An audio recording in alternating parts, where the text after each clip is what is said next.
we had a tour from northern Iraq, and then we went to Shengal, and afterwards, in the end, to Rojava.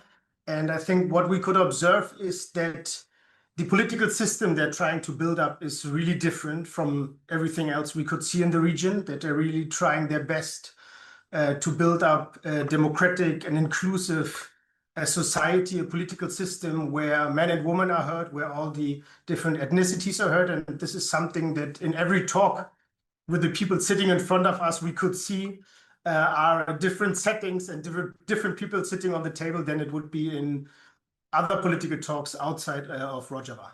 I think the only possibility to build up an inclusive model is if integrate men and women, right? It's not possible to develop, I would say, maybe progressive model, a democratic model, if not including the whole society. And that means men and women, but surely also all the different ethnicities, as I said earlier. If we look into the Middle East and the situation we have there, also in the neighboring countries, then it is most likely the most promising model we can see from a left perspective.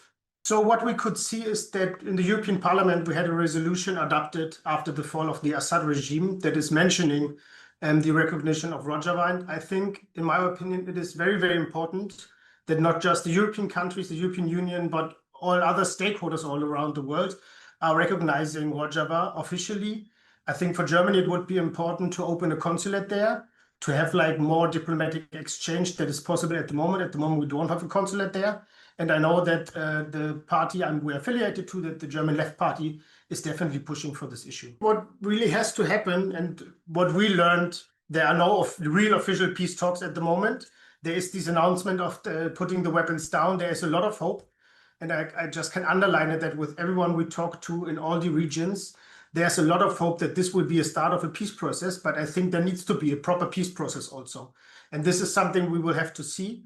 And we know that some analysts are very worried that if a peace process doesn't happen soon, that the violent attacks will come back.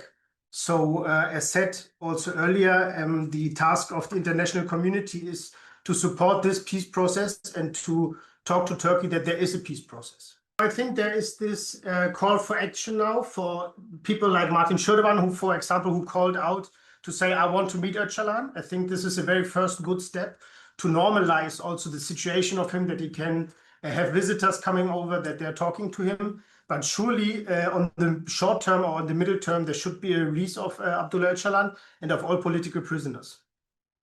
That's, I think, a very clear political stand that has to be part of a peace process, that these people are released.